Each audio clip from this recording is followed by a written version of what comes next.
नारी शक्ति वंदन अधिनियम बिल लोकसभा में पेश हो चुका है। लोकसभा के साथ साथ विधानसभाओं में महिलाओं को 33% आरक्षण देने वाले इस बिल के पेश होने के बाद पक्ष विपक्ष में जहां क्रेडिट लेने की होड़ मच गई है, वहीं कांग्रेस ने ओबीसी महिलाओं को भी आरक्षण देने की मांग कर दी है।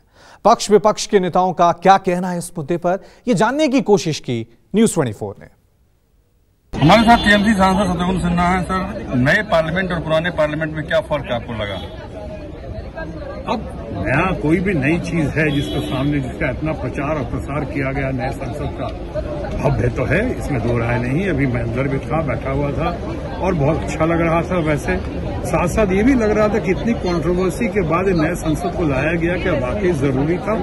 पुराना संसद पुराना है, लेकिन पुराने संसद का जो योगदान है देश में, यानी वल्लभ भाई पटेल हो कि जवाहरलाल नेहरू हो कि राजेंद्र प्रसाद हो कि आपके हमारे जितने लाल बहादुर शास्त्री से लेकर इंदिरा गांधी से लेकर राजीव गांधी से लेकर जितने लोग आए यहाँ पे, उन लोगों ने देश के मामले में, देश की प्रगति के मामले में या जनता जनार्दन के जनजीवन से जुड़े जितने मामले हों, उन सबका समाधान या सबका यहीं से निर्माण हुआ इस पुराने संसद। क्या आवश्यकता थी? इसलिए कि पुराना संसद पुराना हो चुका, तो क्या पुराना संसद हो गया, उसके हजारों करोड़ खर्च करके अब नए संसद को ला रहे हैं, तो कल सुप्रीम कोर्ट भी बहुत पुराना हो गया। कई लोग कहेंगे तो देश के बहुत सारे भवन ऐसे हैं, तो क्या उनको भी बदलेंगे आप? ये लगता है बिल जो है, जैसा लोगों को मानना है कि 2029 या 2026 के पहले ये शायद नहीं आ पाए, अगर पारित हो गया तो। बहरहाल हम शुभकामना देते हैं और हम महिला आरक्षण बिल का भरपूर समर्थन करते हैं। ओके, धन्यवाद। हमसे बातचीत की। रमन कुमार, दिल्ली न्यूज़ 24। केंद्रीय मंत्री स्मृति ईरानी मेरे साथ हैं। स्मृति जी, आज नए भवन में प्रवेश और महिला आरक्षण बिल, क्या कहेंगे? जब नए घर में परिवार प्रवेश करता है तो हमारा ये प्रयास होता है कि घर की जो लक्ष्मी है वो स्वयं उस प्रवेश की सहयोगी सहभागी बने, और आज इस संवैधानिक मर्यादा से पूर्ण जो भवन है उसमें महिलाओं के वर्षों के राजनीतिक संघर्ष को समाप्त करते हुए महिला के संकल्प को नरेंद्र भाई सिद्धि तक ले जाने वाले हैं। इसीलिए नारी शक्ति वंदन बिल जो आज यहाँ पर इंट्रोड्यूस हुआ है उसके लिए विशेष आभार देश के प्रधानमंत्री जी। तमाम राजनीतिक दल कह रहे थे कि इसका समर्थन करेंगे, लेकिन सदन में कुछ और देखने को मिला। दोगलापन कांग्रेस का तो पुराना एक राजनीतिक परिचय है। ये सत्य है कि अटल बिहारी वाजपेयी जी ने सरकार में रहते हुए कई प्रयास किए, लेकिन ये भी सत्य है कि भाजपा ने अपने पुरुष अध्यक्ष राजनाथ सिंह जी की अध्यक्षता में हमारे संगठन में 33% आरक्षण को लागू किया, जबकि सोनिया जी महिला होने के नाते अध्यक्षा के रूप में कांग्रेस पार्टी में दूसरी जो सामान्य परिवार की महिलाओं हैं उनके लिए ये सुविधा नहीं दे पाई।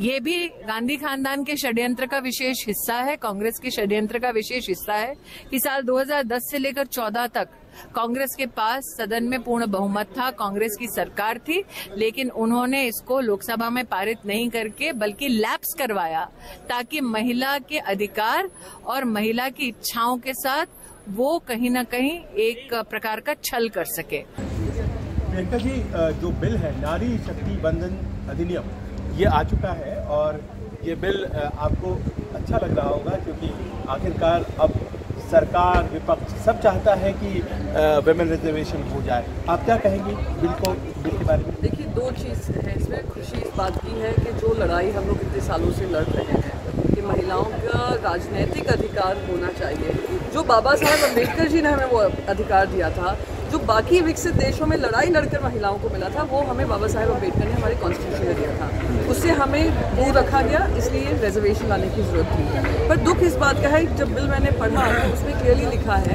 कि 2024 से लागू होगा। ये तब लागू होगा जब डिलिमिटेशन एक्सरसाइज होगी। डिलिमिटेशन एक्सरसाइज के बाद इस पर काम किया जाएगा। यानी ऐसा है, आपने दरवाजे तो खोल दिए, महिलाओं से कहा आप क्यू में लग जाइए और आपको एंट्री हम कुछ साल बाद देंगे। तो ये कहीं ना कहीं विरोधाभास है। महिला आरक्षण विधेयक लोकसभा में पेश हो चुका है, इसकी चर्चा भी शुरू हो गई है। हमारे साथ वरिष्ठ अधिवक्ता और राज्यसभा सांसद कपिल सिब्बल हैं। सर, जिस तरीके से आज सरकार ने महिला आरक्षण विधेयक को पेश किया लोकसभा के अंदर, क्या भविष्य आप देखते हैं? मैं इनसे पूछना चाहता हूँ, 2014 में क्यों नहीं किया?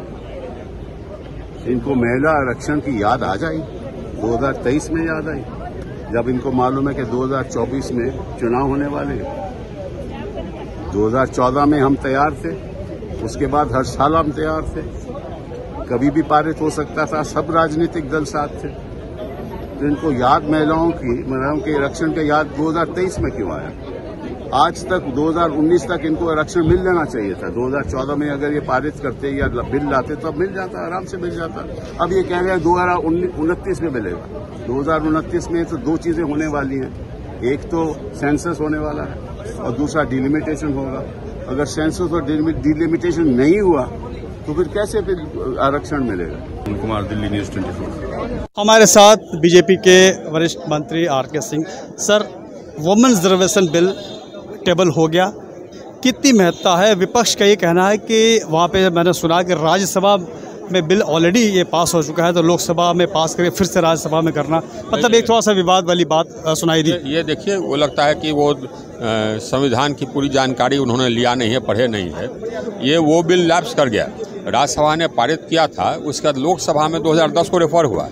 ये लोग लोकसभा में, कांग्रेस पार्टी थे सत्ता में, 3 साल तक लंबित रखे उसको। अब फिर लोकसभा जब डिसॉल्व हुआ तो लैप्स हो गया, इसीलिए नया बिल लाना पड़ा। तो क्या खास होगा? क्या पुरानी बिल की तरह होगा या इसमें नई बातें कुछ ऐसी होंगी जो? ये बिल तो सबके सामने है, बिल तो ले हो गया।